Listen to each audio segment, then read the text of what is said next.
ఇండస్ట్రీలో ఇంకో మాట కూడా గట్టిగా వినిపిస్తుంది సార్. పవన్ కళ్యాణ్ గారి సినిమా అంటే కుడివైపో, ఎడమవైపో, ముందో, వెనకో త్రివిక్రమ్ గారి నీడ అటైనా కొంచెం కొంచెం పడుతుంటుంది అని.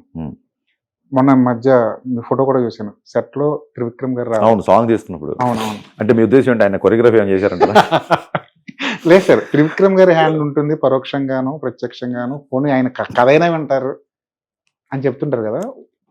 త్రివిక్రమ్ గారు, కళ్యాణ్ గారు ఉన్నప్పుడు నేను ఫైనల్ వర్షన్ ఉస్తాద్ భగత్ సింగ్ చెప్పడానికి వెళ్తే ఓజీ షూటింగ్ జరుగుతుంది అన్నపూర్ణ స్టూడియోలో, మేకప్ రూమ్లో. ఆయన ఒక షాట్ చేసి వచ్చారు. వచ్చిన తర్వాత హరి స్టార్ట్ చేద్దామా అనగానే త్రివిక్రమ్ గారు, స్వామి సెలవు, మీరు కానివ్వండి అంట. నేను, సార్ మీరు ఎక్కడికి వెళ్తారు కరెక్ట్ టైం అంటే, కానీ కానీ కానీ అని చెప్పి ఆయన వెళ్ళిపోయారు. స్టోరీ కూడా వినలేదు ఆయన, త్రివిక్రమ్ గారు. కాకపోతే ఖచ్చితంగా త్రివిక్రమ్ గారి సాయం ఈ సినిమాకు ఉంది. మా ప్రొడ్యూసర్లకి, కళ్యాణ్ గారికి మాకు మధ్య ఒక ప్రాపర్, అంటే ఆయన వరుసగా సినిమాలు చేస్తున్నారు. హరిహర వీరమల్ని ఫినిష్ చేసేసి ఓజీకి వచ్చేసి నెక్స్ట్ మా సినిమాకి రావాలి. ఆ టైంలో ఆయన ఒక బ్రిడ్జ్ లాగా ఉండి డేట్స్ ఏంటి, కళ్యాణ్ గారికి ఎప్పుడు వీలుగా ఉంటుంది, మీది ఏంటి హరీష్ ఏంటి, అసలు మీ సినిమా ఎందుకు, ఎక్కడ అసలు ఆయన ఫుల్ వినిపించారా వినిపించలేదు అని చెప్పి ఆ టైంలో ఆయన దాన్ని ఏమంటారు, కళ్యాణ్ గారు బిజీగా షూటింగ్ చేస్తున్నారు కాబట్టి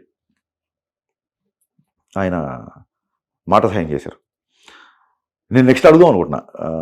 నేను ఆయన అగ్రజాన్ని పిలుస్తాను. యాక్చువల్లీ ఒక డైరెక్టర్ నన్ను అగ్రజాన్ని పిలిచేవాడు. ఆ అబ్బాయికి నాకు చిన్న డిఫరెన్స్ ఏదో వచ్చింది. ఆ పదం నాకు చాలా ఇష్టం. అందుకు ఇప్పుడు నేను త్రివిక్రమ్ గారిని అగ్రజాన్ని పిలుస్తాను. ఈ సినిమాకి మాట సహాయం చేశారు, నెక్స్ట్ మాటలు రాయడానికి సహాయం చేయండి అని అడుగుదాం అనుకుంటున్నాను. అవునా? డెఫినెట్గా.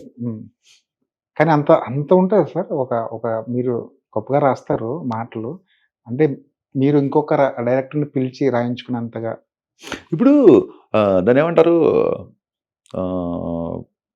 నేను అసిస్టెంట్ డైరెక్టర్గా అవ్వనప్పుడు ఆయన 4 నంది అవార్డు మాటలు వరుసగా, నువ్వే కావాలి, నువ్వు నాకు నచ్చావు, చిరునవ్వుతావు, వరుసగా నంది అవార్డ్స్ 4, 5, 6 నంది అవార్డ్స్ అనుకుంటా ఆయనకి మాటలకి. ఒక ఆయనే కాదు, మాటలు రాసి ఏ దర్శకుడు అన్నా, ఏ రచయిత అన్నా నేను అభిమాని. నేను త్రివిక్రమ్ గారు స్టార్ రైటర్ అయినప్పుడు నేను ఇంకా అసిస్టెంట్ డైరెక్టర్ కూడా అవ్వాలా, అసిస్టెంట్ రైటర్ కూడా అవ్వాలా. సో అలాగే పూరి జగన్నాథ్ గారు రైటింగ్ అన్న. పూరి జగన్నాథ్ గారు, హరి సరదా నీ సినిమా మాటలు రాస్తానంటే ఎగిరికి అంతేమా కదా. సో ముళ్ళపూడి వెంకటరమణ గారు అన్న, ఆయనతో ఎలాగో రాయించుకోలేము. సో డెఫినెట్గా త్రివిక్రమ్ గారు ఏదైనా సినిమాకి మాటలు రాస్తా అంటే అంతకంటే కావాల్సిన హ్యాపీగా అలాగా రెట్టించిన ధైర్యంతో సెట్లోకి వెళ్ళొచ్చు. అదొక సెన్సేషనల్ ఉద్యమం అవ్వాలి. అది కూడా పవన్ కళ్యాణ్ గారి సినిమా అయితేనే ఆయన అవైలబుల్గా ఉంటారేమో.